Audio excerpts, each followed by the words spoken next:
لكم معانا تقرير جديد من جوه الحدث.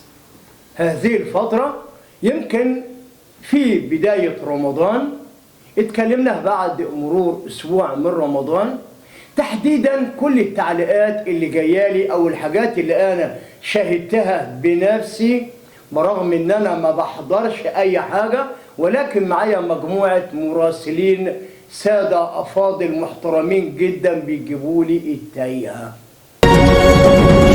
الإفطار النهاردة خاص بالوحدة المحلية، المجموعة بتوع حبايب رئيس المدينة، والموضوع ده والفطار خاص بالناس دي وبس. الإفطار النهاردة للناس اللي هم ينتموا ليه، الناس هتفطر عند النهاردة. ايه الجمال ده؟ يبقى احنا قلنا يوم عندنا رئاسة المدينة بالرئيس بكله قاعدين بنفطر عند حضرتك، اليوم الثاني ليه المجموعة الثانية، وأيضا مجموعة أخرى محدد كل أسبوع يومين.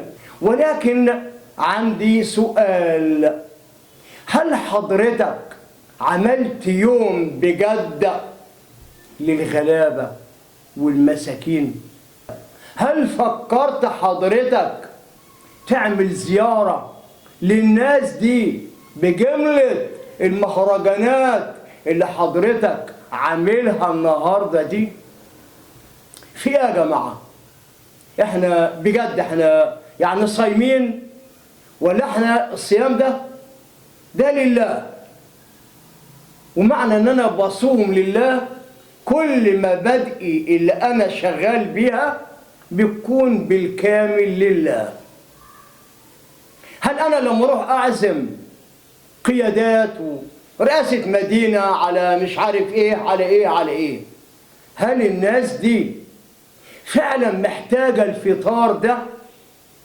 الناس في بيوتها خير قدك وزيادة، ولكن الفكرة اللي أنا عايز أعرضها على حضراتكم وبدون زعل، يا عم الحج، يا راجل يا طيب، وانت عارف ان انا بحبك، اللي بيحصل ده انا شايفه بعيد كل البعد. بدل الحاجات دي كلها كنت ممكن تعمل حاجة فعلا للغلابة. والله فيه ناس انا اعرفها بتجيب الفول ما بتلاقي حتى تخدم عليه.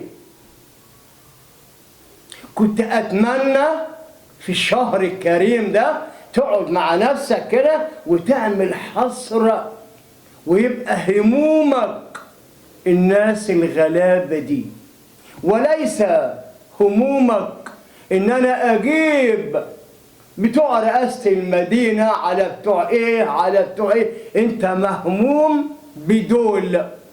يبقى انا بتعامل لمصالح وليس ابتغاء مرضات الله. أنا بتكلم كلام وبدون زعل، ويمكن بقالي فترة مش راضي أنزل، وبدأت ألجأ بالبرنامج بتاعي لموضوع تاني خالص، نظرا إن ألاقي حد يقابلني يقول لي أنا زعلان منك، ما فيش داعي للكلام ده يا عم ممدوح. أقول له أنت زعلان ليه؟ وأنا بقول حاجة مش مظبوطة. أيضا في الحج التاني اللي كل سنة يعمل لي ليلة ومهرجان، وانا من رجال البر والتقوى، والله ما انت منهم.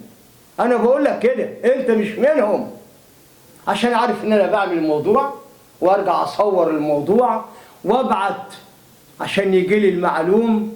يا جماعه ده احنا في شهر كريم، شهر الرحمه، واذا ما رحمناش الناس الغلابة يا عم ما تصومش وريح دماغك بقى.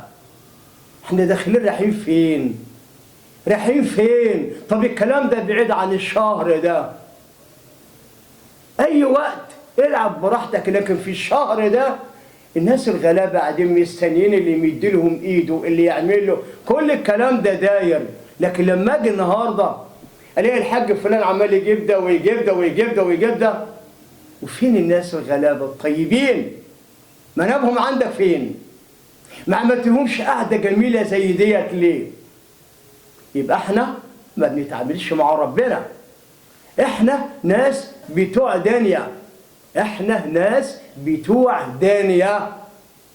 مش في دماغنا بقى ان احنا بنصوم لله، في دماغنا ان في جنب منك راجل ظروفه محدودة وراجل ظروفه تعبانة. ده اللي داير النهارده. ما كنتش عايز اطلع اتكلم الكلام ده، ولكن قلت انت رايح فين؟ الناس اتعودت ان انا بطلع اواجه وبتكلم وبما يرضي الله، وما فيش على راسنا اي بطحه لاي حد، لا بنروح نتعزم عند حد ولا بيلزمنا عزومه حد. كل اللي بيهمنا ان يا ريت لما تعزم حد اعزم حد يكون يستحق ان هو يجي ياكل اللقمه دي ويدعي لك ويقول لك ربنا يوسع عليك. ده تقرير حبيت انزل بيه، ولا اكثر بالكلام، لاني لو انا زودت في الكلام انا ممكن 5 ساعات على كده ما افصلش، ولكن انا بقول نكتفي بهذا القدر ونقول لحضراتكم رمضان كريم، ويا رب العام القادم نقدر نغير من سلوكياتنا، لان الكلام ده اتكلمناه في اول رمضان. وقلت انا بامل الاقي مواضيع غير اللي احنا بنشاهدها كوبي اند بيست من العمده للعمده للعمده، ولكن الظاهر دي سلوكيات وصعب ان احنا نغيرها. ده كان تقرير بالاصول بوجههم لاهالينا وحبايبنا اهل الاصول. كل التحيه وكل التقدير لحضراتكم.